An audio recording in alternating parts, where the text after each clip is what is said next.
Which base is present in RNA but not in DNA? So ಯಾವ base, ಇದು nucleic ಆ್ಯಸಿಡ್ನ ಮೇಲೆ ಇರುವಂತಹ ಪ್ರಶ್ನೆ. ಯಾವ ಬೇಸು RNAದಲ್ಲಿ ಮಾತ್ರ ಕಂಡುಬರುತ್ತೆ but not in DNA? Option A uracil, B cytosine, option C thymine, option D is guanidine. So ನಿಮಗೆ ಆಲ್ಮೋಸ್ಟ್ 99% ಇದಕ್ಕೆ ಉತ್ತರ ಗೊತ್ತಿರುತ್ತೆ. That is option A uracil. So ಇದು RNAದಲ್ಲಿ ಮಾತ್ರ ಕಂಡುಬರುತ್ತೆ but not in DNA. So RNA ಮತ್ತು DNAದಲ್ಲಿರುವಂತಹ ನ್ಯೂಕ್ಲಿಯರ್ ಬೇಸಸ್ನ ಬಗ್ಗೆ ನಿಮಗೆ ಗೊತ್ತಿರಲಿ.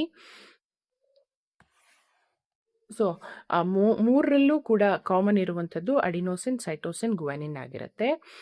ಥೈಮಿನ್ ಅನ್ನುವಂಥದ್ದು DNA ಇದ್ದರೆ ಯುರಾಸಿಲ್ ಅನ್ನುವಂಥದ್ದು RNAದಲ್ಲಿ ಇರುತ್ತೆ.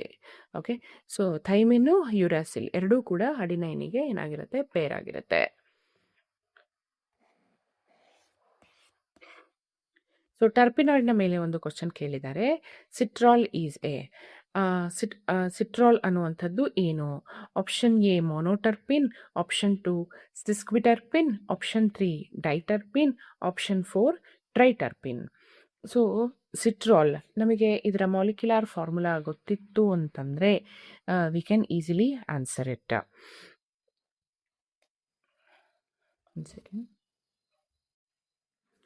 ಸೊ ಸಿಟ್ರಾಲ್ ಅದು molecular formula C10H16O. Okay, C10H16. We know that each isoprene units is composed of C5H10. Isoprene rule ಅಲ್ಲಿ ಒಂದು ಐಸೋಪ್ರೀನ್ ಯೂನಿಟ್ ಅಂತಂದರೆ C5H10. ನಾನು ಆಲ್ರೆಡಿ ಹೇಳಿದೆ ಯಾವುದದು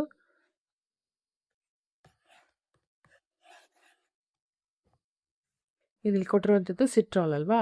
ಸೊ ಅದರ ಮಾಲಿಕ್ಯುಲರ್ ಫಾರ್ಮುಲಾ C10H16O ಅಂತ ಹೇಳಿ. ಓಕೆ, ಅಂದರೆ ಅರ್ಥ ಎರಡು ಐಸೋಪ್ರೀನ್ ಯೂನಿಟ್ಸು ಕಂಬೈನ್ ಆಗಿಬಿಟ್ಟು ಒಂದು ಏನು ಸಿಟ್ರಾಲ್ ಆಗಿರುವಂಥದ್ದು ಎರಡು ಐಸೋಪ್ರೀನ್ ಯೂನಿಟ್ಸ್. ಸೊ ಎರಡು ಐಸೋಪ್ರೀನ್ ಯೂನಿಟ್ಸ್ ಅಂತಂದರೆ C10 ಅಂತಂದರೆ it is called as monoterpene. Okay, so built from repeating 5 carbon isoprene units. How many repeating units? 2 repeating units. 2 repeating units ಇರೋದ್ರಿಂದ they are considered as monoterpenes. Total 10 carbons. Okay, ಅದೇ ರೀತಿ C15 carbon 15 ಇತ್ತು ಅಂದರೆ 3 ಐಸೋಪ್ರೀನ್ units ಇತ್ತು ಅಂತಂದರೆ ಅದನ್ನು ಸಿಸ್ಕ್ವಿಟರ್ಪಿನ್ ಅಂತ ಕರಿತೀವಿ. 4 ಐಸೋಪ್ರೀನ್ ಯೂನಿಟ್ಸ್ ಇದ್ದರೆ ಅದನ್ನು ಡೈಟರ್ಪಿನ್ ಅಂತ ಕರಿತೀವಿ. ದೆನ್ 6 ಐಸೋಪ್ರೀನ್ ಯೂನಿಟ್ಸ್ ಇತ್ತು ಅಂತಂದರೆ that becomes C30, that is triterpene. Okay, triterpene ಇದು ಕೂಡ ನೆನಪಿರಲಿ. You need to note down this one. Match the following natural products with their biosynthetic precursor. Terpenoids ಮತ್ತು ಸ್ಟೀರಾಯ್ಡ್ಸ್ನ ಮೇಲೆ ಬಂದಿರುವಂಥ ಇನ್ನೊಂದು ಪ್ರಶ್ನೆ. So cholesterol is synthesised from the precursor. ಯಾವ ಪ್ರಿಕರ್ಸರ್ನ ಬಳಸಿ ಕೊಲೆಸ್ಟ್ರಾಲ್ ಸಿಂಥಸಿಸ್ ಆಗುವಂಥದ್ದು? ಆಪ್ಷನ್ಸ್ನ ನೋಡೋಣ. Isopentyl pyrophosphate, mevalonic acid, squalene, lanosterol. Here the correct answer is option 3, that is squalene. Okay, ಸ್ಕ್ವಾಲಿನ್ ಅನ್ನುವಂಥದ್ದು ಏನು ಅಂತ ನೋಡೋದಾದರೆ ಸ್ಕ್ವಾಲಿನ್ ಅನ್ನುವಂಥದ್ದು carbon 30 compound which undergoes massive folding and cyclization to create the steroid backbone of cholesterol. So cholesterol na backbone, cholesterol is nothing but a steroid. So ಅದರ ಬ್ಯಾಕ್ಬೋನ್ನ ಮಾಡಲಿಕ್ಕೆ folding ಮತ್ತು ಸೈಕ್ಲೈಸೇಷನ್ ಆಗ್ಬಿಟ್ಟು squalene ಏನು ಮಾಡುತ್ತೆ, it reads the formation of cholesterol which is a carbon 30 chain which undergoes what? Which undergoes cyclization to form cholesterol. Then one more question. Beta caryophyllin is synthesized from farnesyl pyrophosphate, geranyl pyrophosphate, geranyl pyrophosphate, squalene. Here the correct answer is farnesyl pyrophosphate. So farnesyl pyrophosphate is a carbon 15 chain. ಇಲ್ಲಿ ಏನು ನಮಗೆ ಸಿಕ್ಕಿರುವಂತಹ product ಏನಿದೆ ಸಿಸ್ಕ್ವಿಟರ್ಪಿನ್ ಕೂಡ carbon 15 ಚೈನನ್ನು ಹೊಂದಿರುವಂಥದ್ದು.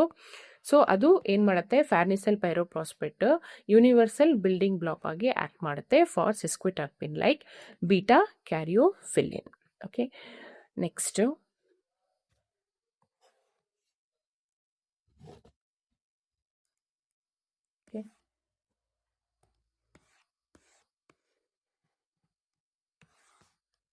So geranyl pyrophosphate ಏನಿದೆ ಅದು carbon 10 monomer ಆಗಿರುವಂಥದ್ದು. Carbon 10 monomer. Geranyl pyrophosphate is carbon 20 ಇದು ಮೊನೋಮರ್ ಅಲ್ಲ, ಮೊನೋಟರ್ಪಿನ್. ಇದು ಕಾರ್ಬನ್ 20 ಡೈಟರ್ಪಿನ್ ಆಗಿದೆ. ಇನ್ನು ಸ್ಕ್ವಾಲಿನ್ ಅನ್ನುವಂಥದ್ದು C30, ದಟ್ ಈಸ್ ಟ್ರೈಟರ್ಪಿನ್ ಪ್ರಿಕರ್ಸರ್ ಆಗಿರುವಂಥದ್ದು. Okay, let's move on to the next question. Match the following alkaloid with its precursor. So morphine is derived from option A L-tryptophan, option 2 L-phenylalanine, option 3 L-tyrosine, option D L-lysine. So here the correct answer is, can you guess the correct answer? So option A, that is L-tryptophan, is the correct answer. So I'm sorry, L-tyrosine, that is option C is the correct answer. Okay, L-tyrosine. So ಮಾರ್ಫಿನನ್ನು ನಾವು benzyl isoquinoline alkaloid ಆಗಿ classify ಮಾಡಿದ್ದೇವೆ. ಅದರ fundamental building block ಬಂದ್ಬಿಟ್ಟು ಒಂದು amino acid, that is L-tyrosine. So ಅದೇನು ಮಾಡುತ್ತೆ, enzymatic transformation ಆಗಿ finally we get morphine. So L-tyrosine first dopamine ಆಗಿ ಕನ್ವರ್ಟ್ ಆಗುತ್ತೆ. ಡೋಪಮೈನ್ ಇದ್ದಿದ್ದು ರೆಟಿಕ್ಯುಲಿನ್ ಆಗಿ ಕನ್ವರ್ಟ್ ಆಗುತ್ತೆ. Reticuline finally gives you morphine. So it is also a memory based question. Direct agi morphine is related to what amino acid? L-tyrosine anta nenpidi saku.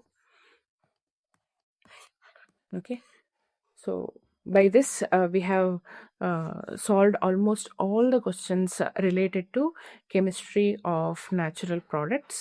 I hope you have understood. Means this chapter is purely based on the what ಇದನ್ನ ಓದಬೇಕು, practice ಮಾಡಬೇಕು, ನೆನಪಲ್ಲಿ ಇಡಬೇಕು. There is no logic, there is no problematic situations here.